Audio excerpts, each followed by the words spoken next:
Aujourd'hui, après 11 mois d'immersion dans le lac, on a sorti des bouteilles de champagne. On les a mis le 9 juillet à l'occasion du rassemblement Renault Sport. On aurait dû les relever la semaine prochaine, mais pour des raisons techniques, on l'a fait une semaine à l'avance. On les présentera donc toujours à l'occasion du rassemblement Renault Sport la semaine prochaine sur l'esplanade du lac. Ils sont tout à fait différents au goût, au nez aussi ils sont différents.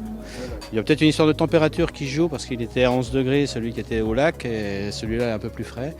Mais sinon, je ne sais pas lequel je préfère.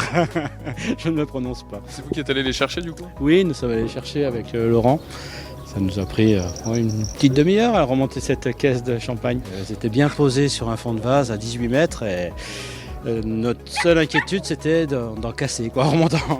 Et ça s'est très bien passé. Au niveau de l'aspect visuel, on là on voit une différence par rapport à la température, c'est pour ça qu'il y a un petit peu de condensation sur le verre, mais quand on regarde la couleur du champagne, il y a finalement très peu d'évolution de la couleur, très peu de différence au niveau de l'aspect visuel entre le champagne qui a passé 1 an dans le lac et le champagne qui a passé 1 an en cave. Alors ce qu'on constate au niveau aromatique, comme ça c'est une première impression simplement. Première impression, c'est qu'il y a une intensité aromatique sur celui-là qui est un peu plus importante, un peu plus intense que sur celui-là, comme si le champagne avait une évolution un petit peu plus marquée. Je le trouve très fruité. En fait, il a vraiment changé de goût. Oui, ça lui donne tout son charme. Je trouve que il est vraiment chouette. Ça lui a donné vraiment un goût fruité, plus doux. Il y a moins d'amertume. Vraiment génial. On est bien sur le champagne qu'on reconnaît, un beau fruité, puisque c'est une cuvée qui est à base de pur pinot noir. Ça s'appelle le noir intense, c'est un pur pinot.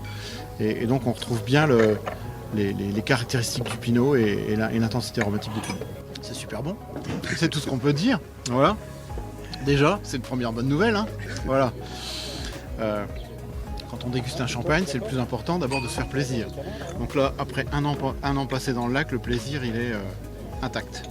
C'est une expérience particulière qui a nécessité un peu de logistique entre Grand Lac, le service des ports, le club de plongée, les autorisations nécessaires.